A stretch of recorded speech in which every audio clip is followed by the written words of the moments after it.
My name is Sky McCracken, and I have the privilege of being appointed as the pastor of First Methodist Downtown, a United Methodist Church that is downtown for good. Our generosity as a church must extend beyond the doors of our church, and there are people, agencies, and resources that are more equipped than we are to help people in ways we could not as a local church. Being a downtown church in Jackson, there are ways we can financially and physically support those who help others in their time of need, as well as support them with our time and our prayers. Listen as we hear a couple of our partner ministries talk about ways we can be in ministry outside the walls of our church. Hi, my name is Fred McKinney. I am the Executive Director for Area Relief Ministries.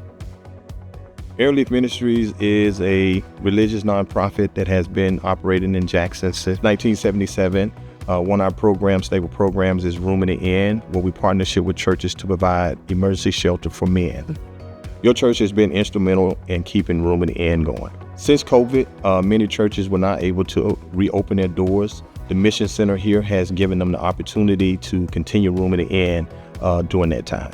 Because of your generosity, Room in the Inn is heading into its 18th year, and we're hoping with your continued support that we'll have many more years. Hi, my name is Jen Wilson, and I am the coordinator for Young Lives in Jackson, Tennessee. Young Lives is a ministry to pregnant and parenting adolescents from roughly the ages of 13 to about 23 years old. We seek to give these young families a community to meet some practical and physical needs, and ultimately to introduce them to Jesus. Young Lives has existed in Jackson for the last 5 years. We have been doing large group programming and one-on-one mentoring during that time. So when the ministry first started, we were relatively small and working with just a few adolescent moms. As we have expanded to adolescent dads and grown to meet more and more moms, our previous plan of meeting in homes, which was great for a time, no longer worked. When you have a whole bunch of teenagers and their babies and all of the logistics of childcare, it was just no longer functional for us. And so First United Methodist offered us so generously their youth space. They've offered us office space, which also functions as storage space for diapers and donations.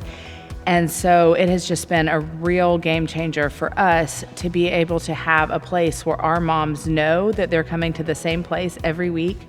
For these girls who tend to exist in somewhat chaotic environments, for them to have a home where they know almost every Thursday night they get to come to this church and this place, and they know where to go. They're comfortable here, and they are comfortable in my office, and they know that my office is a place where they can come and get diapers and have other needs met.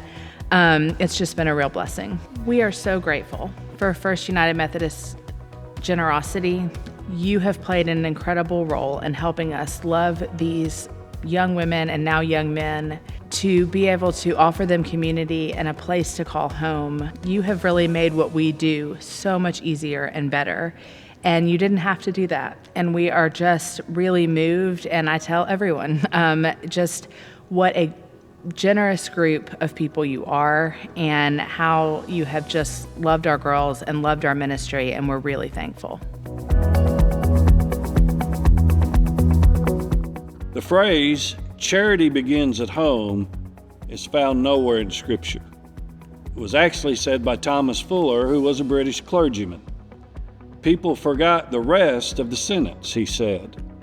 Charity begins at home, but should not end there. Our compassion, our generosity should extend to our neighbors and to the whole world.